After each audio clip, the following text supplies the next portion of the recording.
Hi, I'm Jack Barazzini, and you're listening to The Secret to Stargate, where we talk about the hidden meanings and deeper layers found in the Stargate movies, TV series, and more. And joining me today are Father Corey Stika. Hi, Father. Howdy, Jack. And Victor Lambs. Hey, Victor. Hi, Jack. Do apologize for anyone listening. I'm still getting over this cold, so if I start hacking up a lung, I can trust Victor's editing to remove that. He'll put like gunshot sounds in or something. Yeah. Put zat sounds. Yeah. Today we are discussing the 7th episode of Season 7, Enemy Mine. Colonel Martin Edwards oversees a mining operation on P3X-403 after discovering significant naquadah deposits crucial for the Pentagon's spacecraft production. When Lieutenant Ritter vanishes and signs of the UNAS activity arise, SG-1 joins the search.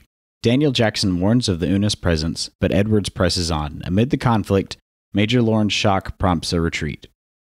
Ordered back, negotiations fail with escalating tensions. Facing overwhelming UNAS numbers, Daniel is able to broker a deal. The UNAS mine the naquadah for Earth in exchange for food, forging an alliance against the Goa'uld, averting a bloody clash, and securing a mutually beneficial relationship. What are your thoughts on this episode, Father? Well, it's an off-planet story. Right? It feels like we haven't had one of those in a while. I feel like they're trying to save money by staying in the SGC or on Earth. It's an okay story. I mean, it is nice to see the UNAS as something more than just stupid beasts that the Goa'uld used to use, but they're actually, intelligent, or at least show some intelligence.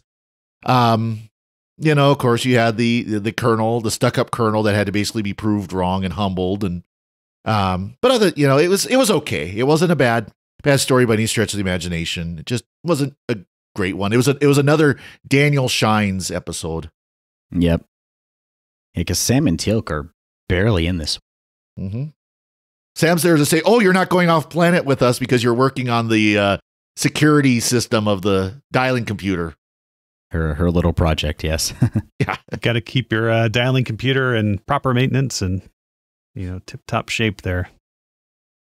Probably running Patch Tuesday updates on it. Yeah. Windows 98. Yep. Yeah, she's in that Windows Early Access Club or whatever they had. Yeah.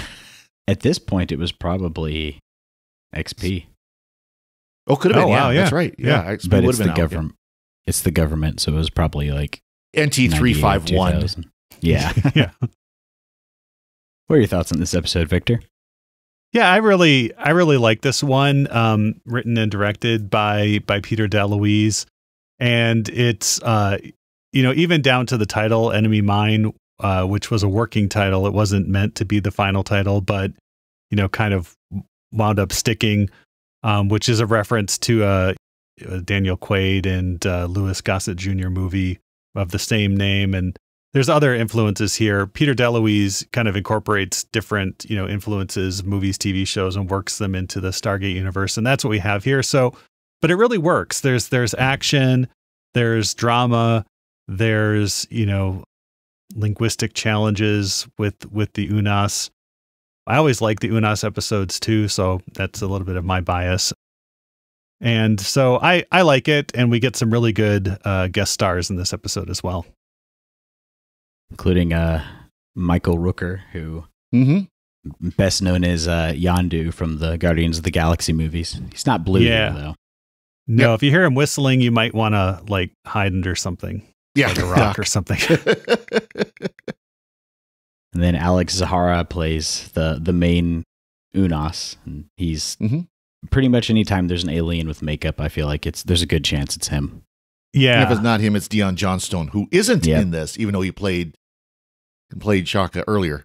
Yeah. Dion Johnstone was at the Stratford Shakespeare Festival in Stratford, Ontario, while they were filming this. So they had to temporarily replace him as Chaka. And if you've never had a chance to go to the Stratford Festival, Stratford upon the Avon, I can recommend it if you like theater. Nice. It's cool. it's a really good theater festival.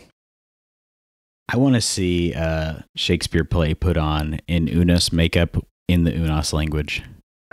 I'm sure that they've done something like that there at some point. better in the original Unas. Yeah. Oh no, Klingon. Kaka kaka kaka kaka kaka kaka. There you go. That's my my one man version of Chaka, or as they say in human, Hamlet. There you go. Very nice. Yeah. Yeah, and it's funny to see where most of the time we get the point of view of the SG-1, and they're like the forefront of Earth's forays out into space, and they're pretty, despite the fact that Jack O'Neill is in charge of them, they're much more diplomatic in the way they handle things a lot of the time. So it's interesting to get the perspective of the guy who's there to run a mining operation and has quotas to meet and other people he's reporting to, and to get his perspective on this kind of thing, because he's not coming at it from the point of view of the rest of the team and, you know, how can we diplomatically handle this? His focus is, I need to get this ore out. Yeah, that's his orders. You know, he has orders to get Naquadah ore. And I like that they didn't make him a bad guy, because it would have been the easiest thing in the world to make him like a Colonel Kurtz or something, you know, over the deep end. I hate all Unas or something, like in Avatar, you know, movies or something. But he's, you know, he's very sympathetic. He has his orders, and, you know, once Daniel is able to win him over, you know, he's like, yeah, your way was the best way. Well, it's not even so much Daniel win him over as Daniel make it clear to him, either you do this or we all die. Yeah, exactly. And it's, you do see his perspective, like his experience of this species is they kidnapped and brutally murdered and strung up one of my guys. Like, why should I feel sympathy for them? Yeah. And, you know, in the director's commentary, Peter DeLuise makes it clear that he was influenced primarily by like two movies when he was writing and directing this. The first was Ghost in the Darkness, which I've seen, which is a Val Kilmer movie, I think from the late 90s, where, you know, there's they're trying to build a railroad across Africa, and there's these two lions that are attacking the workers and their families and dragging them off. And so they bring in, I think, Val Kilmer, who's either he plays the hunter or Michael Douglas plays the hunter or something, and they have to like get these two lions. And so kind of you see that with some of the Unas just coming out and like grabbing people and dragging them off. And the other one I haven't seen is a horror movie from around the time this was written, called like Brotherhood of the Wolf, which is the same thing. And there's like a creature that's like, you know, stalking and hunting people as well. That was a pretty effective scene where the surveyor gets grabbed and all you see him is being drugged through the underbrush. Yeah. And that's all the camera is just focused on him as he's being drug out, you know? Yeah, he was one of the like SG-1 stunt performers. So, really? Who had more of a role until he was, you know, dragged off screen and then hung up by the Unas. Yes. We get to see Chaka again, and he's got some new threads. So there you go. Yeah, he's got his cool duster and yeah. Yeah, that kind of looks west. He kind of had the Western look going on there with the belt, you know, that looked like the gun bullets, like a bullet bandolero. Yeah. Yeah. So after Lieutenant, you know, Expendable or whatever is dragged off and strung up, you know, Daniel realizes that they're going to need to take more of a diplomatic tact with the Unas. And the only way you can do that is with someone who thinks like an Unas, because he is an Unas. And so the reveal of Chaka is actually pretty cool. He's like, oh, we need somebody who can help me translate and stuff. You're like, who could that be? And then he walks through the Stargate, and there he is with Chaka, you know, looking a little bit more in you know, human attire. And they do reference back to Beast of Burden, the episode Beast of Burden, and indicate that, you know, I guess Chaka's rebellion was successful, or at least to the point where they could negotiate a peace with the human colony that had enslaved them. And of course we get Colonel Rooker saying, well, how many humans did he kill? and Daniel's like, that's not important. Pay no attention to the body count. Yeah, I like the way they handle that, because it's they have to take this situation where both sides have done less than savory things to each other, but the only way forward is to figure out how to work together. And it's a kind of a, you know, important for the storyline of this episode of, the Unas killed one of SG-11, and SG-11 took out way more of the Unas, but both sides have to come to the compromise. Yeah. Yeah, and we do get some cool foreshadowing there and we do get a lot of really good action sequences in that first one when they're chasing the Unas, and Colonel O'Neill is with them. I guess Richard Dean Anderson, for whatever reason, stepped back a lot in the season, which is why we're seeing a lot of episodes where O'Neill appears at like the beginning and then disappears until the very end, or is a child for most of the episode, because he was starting to step back from the show. Well, and we talked about during Lifeboat when they were filming that his dad had died. So I can imagine that it still affected him throughout the rest of the season as well. Yeah, but he's and then that's why he gets injured in the initial Unas attack. But the intent there was really to create that kind of like frantic, like we didn't expect this attack. Everything, it's all chaotic, and he did a really effective job, especially for like a 2001 or whenever this was made, 2003 TV show. That Unas attack is very effective, and you feel bad because the Unas aren't monsters; they're sentient beings and probably have a reason for what they're doing, and to see them get wiped out and killed is not great.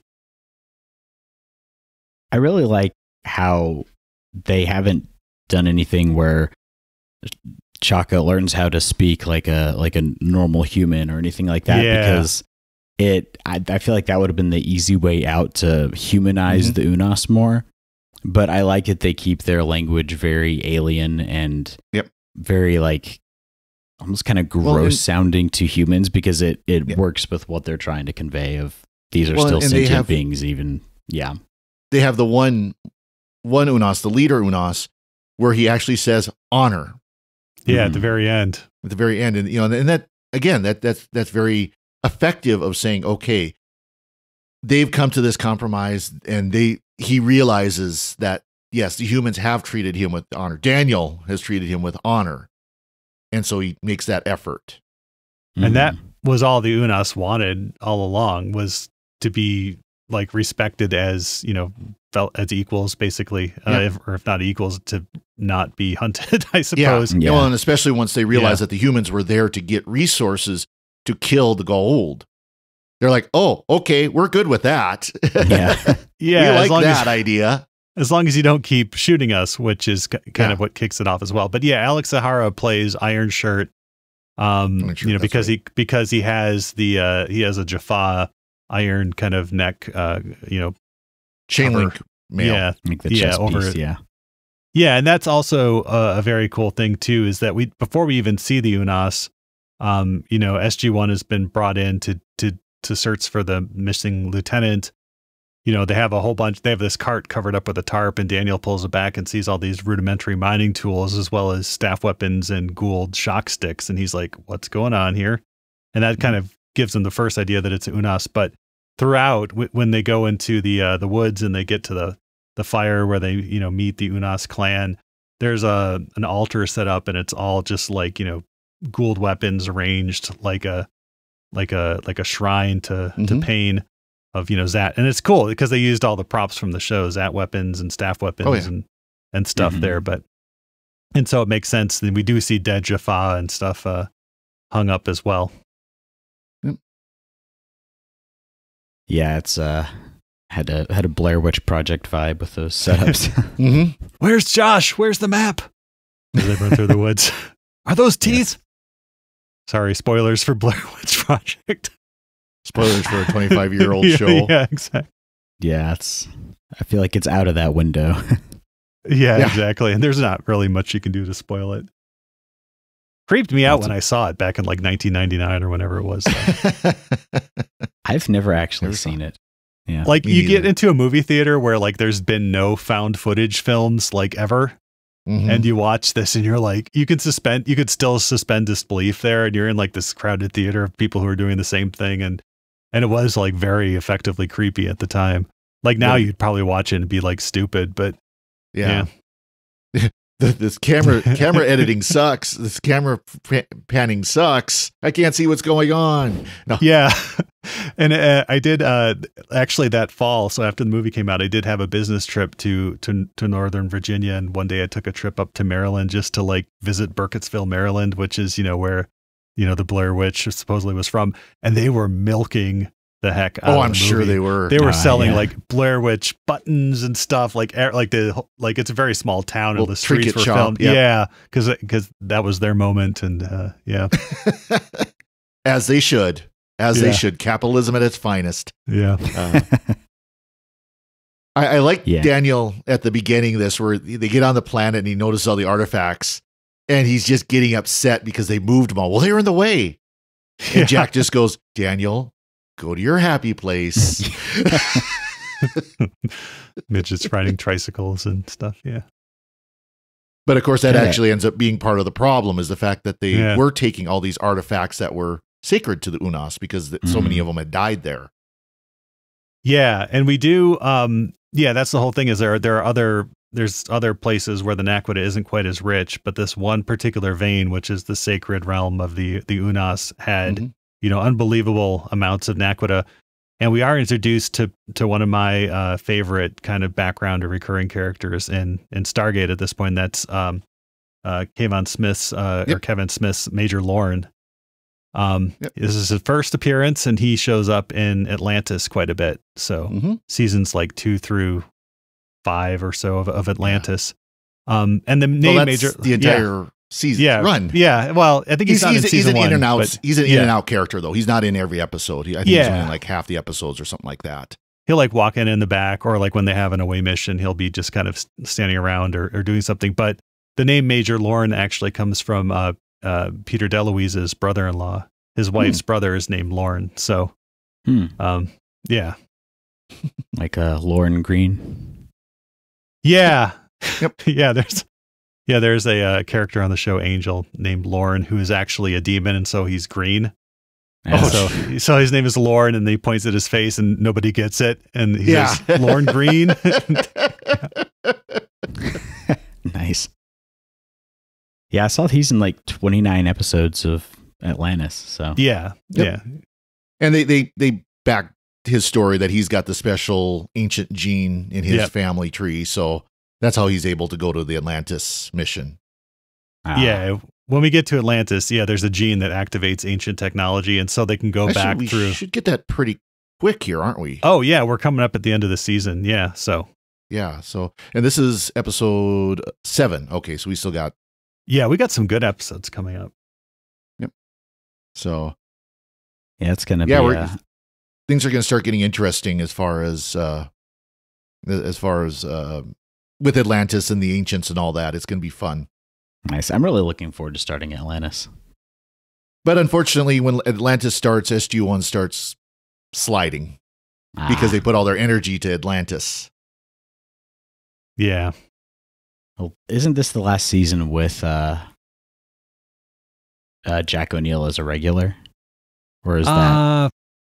Yeah, season 8, he's still officially, I think, a cast member. It's just isn't 8's when he's general? Yeah. And then 9, of course, is that we get Bo Bridges. Yeah. Yep.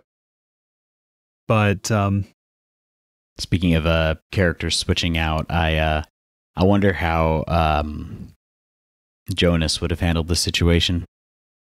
I would have liked to see that. Yeah, they actually, I think this episode was pitched for season 6. And they said, no, if you're having the Unas, you need to have Daniel Jackson. Right. And so they held it.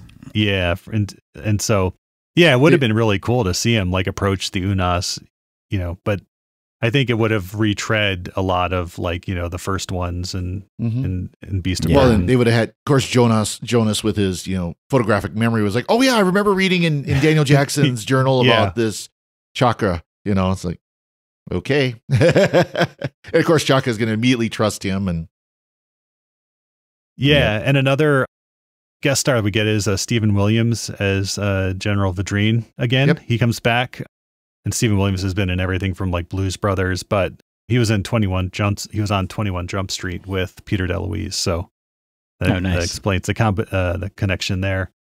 But yeah, and so he's there to basically be the bad guy from the Pentagon.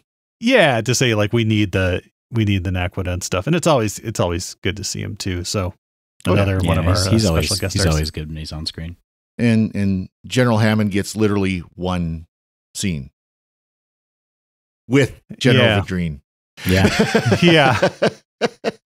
Got to make those residuals. Don S. Davis must have had his week off. That was his vacation week. And from the commentary, you learn that like once they say cut, like Don S. Davis was, went from like very serious General Hammond to being just like, like the lovable old bear that you would assume that he is, Oh yeah. Like, nice. Telling people about his paintings and sculptures and stuff that he's doing. Nice. Yeah. Quite an accomplished painter. I need to check that out. Yeah. That's cool. He seems like a fun guy to hang out with. Yeah. Yeah. Yeah, and I saw this pointed out on the wiki, but I did notice this too during the episode. Is that this is very similar to the Devil in the Dark episode of the original series of Star Trek, where with the Horda. Oh yeah, the lasagna that crawls around on the ground. That one. Yeah, which apparently that was the episode that was filming when William Shatner's father died. Really? Yeah. Interesting. Yeah, that's something I learned from the commentary tracks on the Stargate SG-1 discs, but I don't know if I'll have to actually look that up, but some synchronicity there. Yeah. If we ever get to that episode on Secrets of Star Trek, we'll have to make sure yeah. Don't you have another 3 seasons of Discovery to do or something? But no, we're only one more season of Discovery, and we're gonna do Dom and I are gonna suffer, so no one else has to, and do the summary, so you can listen to the summary episode. No, we're not going to do play-by-play on Discovery. Okay. Yeah. Nice. Awesome. Do you all have any other thoughts on this episode? I did have one. As I was watching this, I was thinking Shaka and Daniel at P3X 403. Yeah. Yeah. I did really appreciate watching Chaka's face in this because, he can kind of see how things are going with the Unas. There's a couple really good moments where apparently pulling out the energy bar again, that was Michael Shank's idea. That wasn't in the script until he wanted to bring that out, where they, and that's a callback to the previous Unas episodes, but also to the movie where O'Neill gives Kasuf the chocolate bar. And was that O'Neill? That's right. It was. Yeah. And he goes, Bonne nuit and stuff. And, no, it was Daniel that handed him the chocolate. Okay, bar. So O'Neill gave one to. Didn't he give one to Skara or something? Skara. Yeah. Okay. But yeah, no. I did appreciate that, and there's the look that and I'll have to look up who's playing Skara in this episode. But he gives the energy bar to Iron Shirt who eats it. And is like he does that whole like Unas like growling thing where it's like really good. And then they cut back to Skara, and Skara's like giving like the biggest like I know, right? Yeah. Like, look at him, and it's Chaka. Not you keep saying Chaka. Skara. Yeah, Skara. Yeah, Chaka. Yeah. So I did appreciate that very much. And of course, when we go to sick bay, who's in sick bay again? But Sergeant Seiler wearing a neck brace this time, so he's again injured himself in some way. Would have been kind of funny though, is if with Sam working on the computer, if there would have been a scene just where O'Neill is bored and he's walking and he's just kind of looking over his shoulder like, how's it going? Yeah. Good. And walks off, just something meaningless like that. Yeah. Because he's just bored.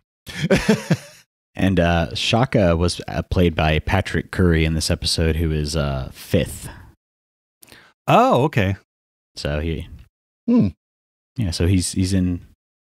This is not his only role in Stargate, and he did a really good job conveying emotion under all that makeup.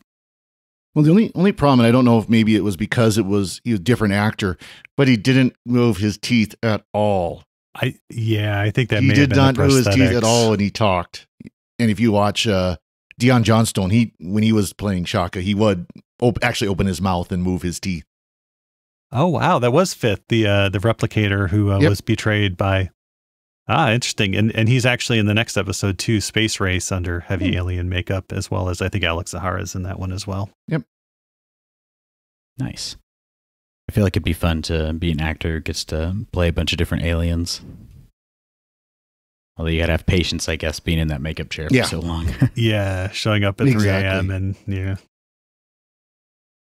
yeah. So we did have a fun foreign language title for this one, in German. So we often tease the Germans for most of the enemy very literal titles. Yeah, this one was Die Naquita The Naquita Mine. Yeah. Nice. So, yeah, cutting right to the chase here. No nuance.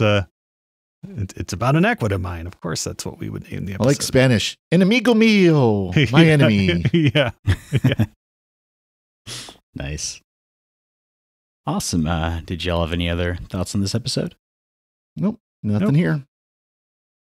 Before we go, we'd like to take a moment to thank our patrons who make it possible for us to create the Secrets of Stargate, including Dan W., Joshua D., Brian R., Gregory S., and Matei D.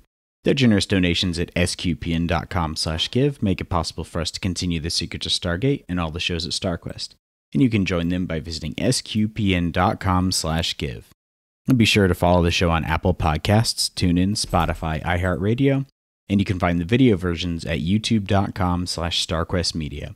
To find previous episodes of Secrets of Stargate and to send feedback, please visit sqpn.com/Stargate, and you can email us at stargate@sqpn.com or follow StarQuest on social media at facebook.com/StarQuestMedia or on Twitter at SQPN. And we'll be back next time when we'll be discussing the next episode of SG-1. Until then, Father Corey, thank you for joining us and sharing the Secrets of Stargate. Thank you, Jack. And Victor Lambs, thank you too. Thanks, Jack. And O'Neill was right about you. You are a pain in the butt, but well worth it. I appreciate that. That's my Michael Rooker impression. Yeah. And once again, I'm Jack Berrezzini. Thank you for listening to the Secrets of Stargate on StarQuest. Anyway, I'm sorry, but that just happens to be how I feel about it. What do you think?